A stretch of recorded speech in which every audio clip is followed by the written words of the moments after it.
faster car. Nothing can break me, no, nothing can break me.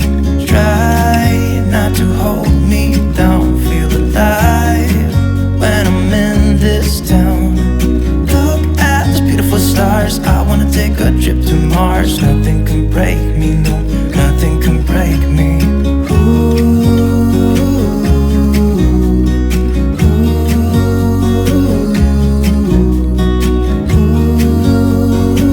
Setelah sekian lama kita hiatus ya, tidak kemana-mana, akhirnya tim Kendara Kompas hari ini kembali melakukan perjalanan istimewa. Tentu saja dengan menggunakan mobil yang istimewa juga. Kali ini kita akan berjalan menuju kota Lasem di pantai utara Jawa Tengah, di dekat perbatasan Jawa Tengah, Jawa Timur, karena ada yang istimewa di sana. Tapi sebelum kita bercerita tentang Lasem, saya ingin bercerita dulu tentang mobil yang sedang saya kemudikan ini, karena ini mobil yang unik. Ini adalah Lexus LM 350. Jadi ini adalah MPV pertama Lexus.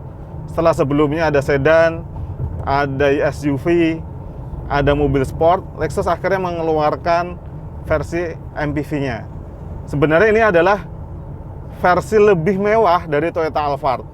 Toyota Alphard udah mewah ya, tapi dengan brand Lexus ada berbagai keistimewaan Lexus yang hanya ada di Lexus LM ini, yang tidak ada di Toyota Alphard atau Velfire. Sebenarnya keistimewaan mobil ini ada di kursi belakang. Para pemilik mobil ini sebagian besar akan duduk di kursi belakang. Jadi segala keistimewaannya ada di sana. Bagaimanapun juga ini adalah sebuah uji kendara, jadi saya tetap harus merasakan seperti apa mengendarai Lexus LM 350 ini. Saya sudah 2 hari mengendarai mobil ini. Tadinya saya sempat agak ragu-ragu ya, parno kayak gitu, karena mobil kelihatan dimensinya besar sekali kan, dan saya jarang mengemudikan mobil sebesar ini. Saya khawatir kalau feel mengemudinya akan susah didapatkan dan segala macam seperti itu. Tetapi ternyata setelah hanya penyesuaian sebentar, tidak sampai 1 hari, saya merasakan enjoy juga mengemudikan mobil ini, karena posisi duduknya dan posisi setirnya itu ergonomis ya, cukup ergonomis. Sehingga meskipun mobil dimensinya gambot, tapi saya mengendalikan dari ruang kemudi ini cukup nyaman. Bahkan untuk bermanuver seperti ini, saya ingin mendahului kendaraan lain di jalan tol. Cuma memang ada kekurangannya. Di Lexus LM yang saya pakai ini adalah versi 4-seater. Jadi kursinya untuk mobil segede ini, kursinya cuma 4. Di belakang saya ini ada dinding penyekat antara ruang kemudi dan ruang penumpang belakang. Artinya apa? Ruang gerak kursi ini menjadi terbatas. Kalau pada mobil biasa kita bisa memaju mundurkan kursi dengan leluasa, kalau di sini ruang gerak maju mundurnya menjadi terbatas. Itu artinya kalau orangnya punya postur tubuh yang gede, tinggi, kakinya panjang, mungkin akan merasa kurang nyaman nih mengendalikan Lexus LM ini. Tapi buat postur seperti saya, setinggi 160 cm, cukup nyaman lah mengemudikan mobil ini. Ikuti terus perjalanan kita untuk mengetahui ada apa sih di kursi belakang Lexus LM 350 ini.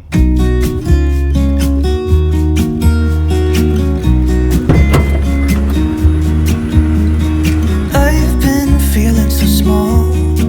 Watch the clock ticking off the wall. But tonight I'm letting it go. Inilah yang saya maksud dengan kejutan dan keunggulan mobil ini, Lexus LM 350. Kita lihat ruangan yang begitu lega, luas dan lapang.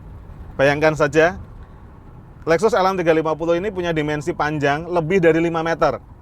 Dan kemudian wheelbase-nya, jarak antara poros roda depan dan roda belakang, itu 3 meter sendiri. Ruang yang sangat luas, sangat lapang untuk sebuah mobil. Dan di sini hanya diisi di ruang belakang ini 2 kursi. Jadi LM 350 ini hanya memiliki 4 kursi, 2 di depan dan 2 di belakang. Ini benar-benar kursi sultan. Saya melihat pelengkapan di sini. Di depan saya ini ada monitor televisi flat LCD ukurannya 26 inci. Dan kemudian di tengah ini ada panel-panel kontrol yang bisa mengontrol posisi kursi, climate control, termasuk kemudian ada perforasinya di sandaran kursi di belakang ini yang bisa mengeluarkan udara AC. Jadi kita sangat nyaman pada saat jalan di Pantura yang sangat panas ini. Atau bisa juga mengeluarkan pemanas di sandaran di bawah. Jadi benar-benar fasilitasnya sangat lengkap dan desainer Lexus itu seolah-olah menyengaja merancang ruang belakang ini supaya menyerupai kursi kelas bisnis pesawat-pesawat termodern saat ini.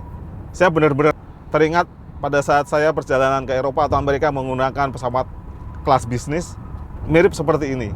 Layar besar di depan, kursi yang sangat nyaman, dan bahkan bisa dibaringkan hampir flat dengan fasilitas yang sangat lengkap, termasuk kursi ini bisa memijat. Shiatsu. Kurang apa lagi? This is the best seat. Ini adalah kursi sultan yang harus Anda duduki pada saat menaiki mobil Lexus LM350 ini.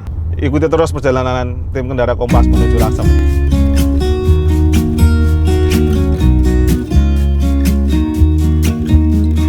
I've been feeling so small.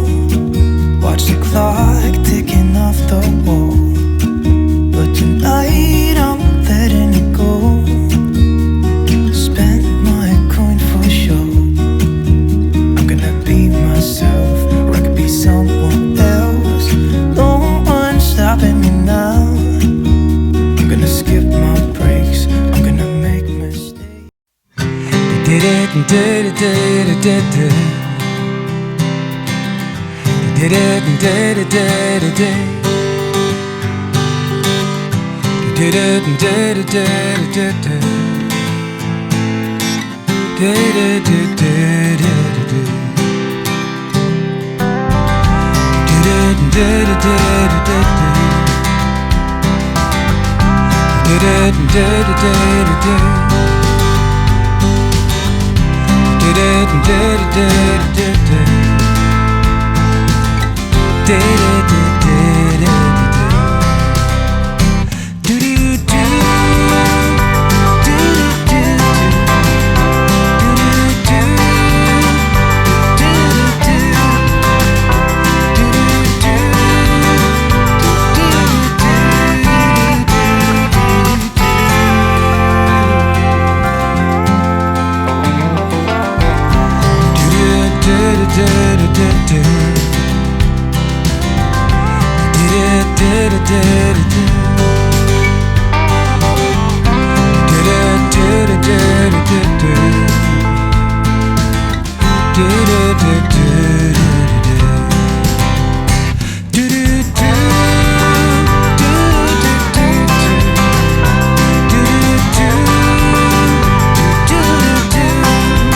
Akhirnya sampai juga saya ada di kota Lasem di Jawa Tengah setelah menempuh perjalanan sekitar 600 km dari Jakarta menggunakan Lexus LM350 yang terbaru ini. Kenapa saya ada di Lasem? Karena kota ini ternyata menyimpan harta karun terpendam berupa bangunan-bangunan bersejarah yang sedang didata oleh pemerintah untuk menjadikan cagar budaya nasional. Salah satunya ada di belakang saya ini, namanya Rumah Merah. Nah, untuk mengetahui lebih lanjut, saya akan bertemu dengan pendiri Yayasan Lasem Heritage, Mas Pop Baskoro, dan pemilik Rumah Merah ini Pak Rudi Hartono. Ayo kita ketemu mereka.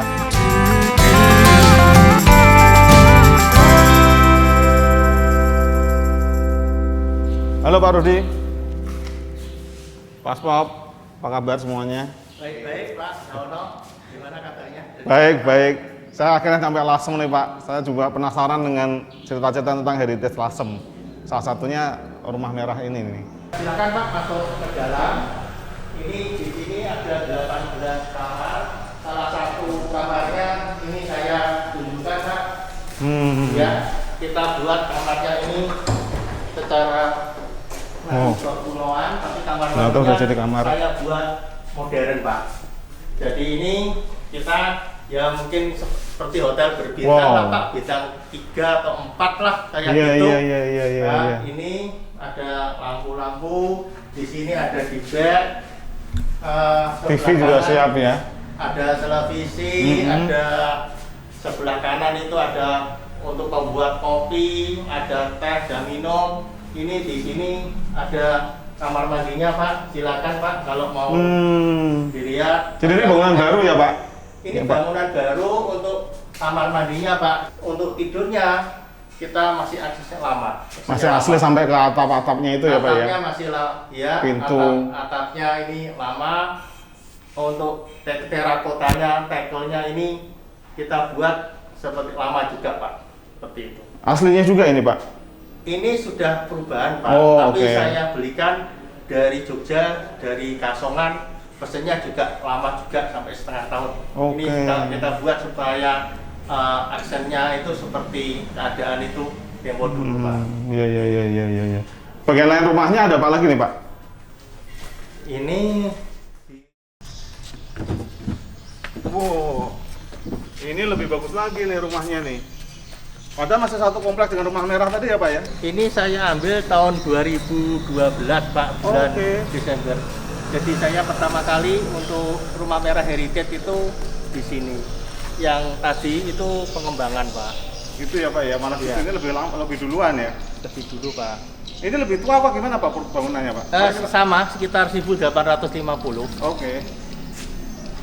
Tapi ini kayak perlengkapannya lebih ini ya Pak ya? Perniknya lebih lengkap ya Pak ya?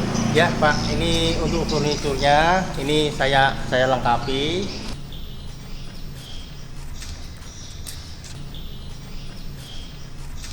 Betul.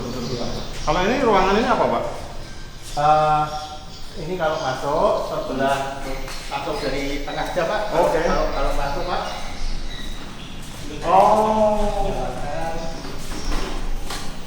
Iya. Ya. Ini ada patok kantong. Sebelah kiri sama kanan ini ada lemari tenis juga. Yang bagus ini Pak, sebelah kiri sana atau kanan ini ada ranjang Pak.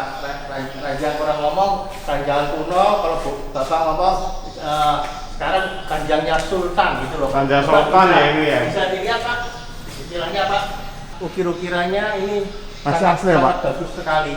Tapi ini asli repro Pak, repro. Oh repro. Repro, tapi ini pekerjaannya sangat halus sekali dan sangat detail Pak. Baik. Ini kita ada sepasang. Oke. Tapi apakah bed yang seperti ini juga dipakai di dalam Pak? Di kamar tamu Pak? Enggak Pak. Enggak ya? Kalau mungkin hanya sebagai tempat foto, ya untuk expose. Kalau di dalam mungkin zaman sekarang nanti kurang nyaman Pak. Saya khawatirnya itu Pak, kurang nyaman. Ternyata rumah merah ini bukan satu-satunya bangunan heritage di Lasem yang sudah dimanfaatkan kembali untuk ada perputaran roda ekonomi di situ. Jadi ada beberapa rumah lainnya, bahkan totalnya itu ada 200 rumah lebih. Nah itu kemudian kami akan jalan-jalan dengan Mas Pop untuk melihat rumah-rumah lain di luar rumah merah ini dan melihat seperti apa upaya heritage yang sudah dilakukan di Lasem sejauh ini. Ayo kita ikuti terus Mas.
Di Lasem itu ada banyak sekali ya, ada banyak sekali yang sangat menarik hati.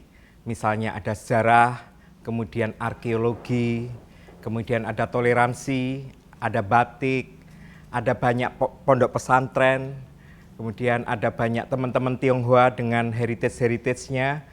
Ya itu banyak sekali di Lasem. Dulu mestinya sebagai sebuah kota, kota ini dulu sebelum bertembok, semuanya rumahnya dari kayu. Nah, kemudian sekitar tahun 1800-an, 1800 awal, rumah-rumah kayu ini sudah mulai ada temboknya. Jadi misalnya kayak rumah ini. Jadi yang rumah ini full seluruhnya kayu, termasuk lantainya. Lantainya kayu. Jadi ini sebenarnya rumah geladak atau rumah panggung gitu. Nah, beranda depan mereka mengadopsi kebudayaan Jawa, rumah Jawa. Di rumah Jawa di depan rumah kan ada pendopo. Nah, ini sebenarnya pendopo, tetapi kalau yang bergaya Tionghoa ini kanan kirinya ada temboknya. Itu di tahun 1800-an awal. Nah, kemudian di periode-periode berikutnya ada tren baru muncul dan itu juga diadopsi juga di Lasem. Jadi muncul kemudian misalnya rumah-rumah bergaya Indies Empire gitu. Kemudian di tahun 20-an, 30-an ada Art Deco. Nah, semuanya nge-mix. Jadi ada Jawanya, ada Tionghoanya, dan ada juga kolonialnya. Sekitar tahun 2011, saya kemudian memahami bahwa Lasem sepertinya memang harus diurus gitu ya, dikelola. Nah, yang paling tepat itu memang kemudian menggunakan pendekatan pelestarian heritage atau pelestarian pusaka. Jadi di tahun 2011 di bulan Agustus saya mendirikan Rembang Heritage Society. Kemudian sejak itu fokus di Lasem. Di tahun 2012 awal saya menerima tamu. Jadi menjadi pemandu wisata atau guide yang masuk ke Lasem.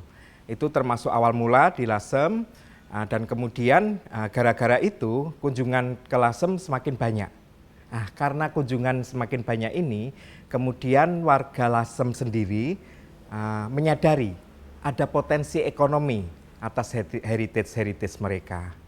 Kemudian terus berlanjut terus sehingga di tahun 2015 ada teman-teman dari Jakarta berkunjung juga ke Lasem untuk melakukan liputan dan kemudian saya temenin juga dan mereka jatuh cinta dengan Lasem dan kemudian bikin gerakan Kesesem Lasem. Gerakan Kesesem Lasem ini kemudian di tahun 2018 bermetamorfosa menjadi Yayasan Lasem Heritage.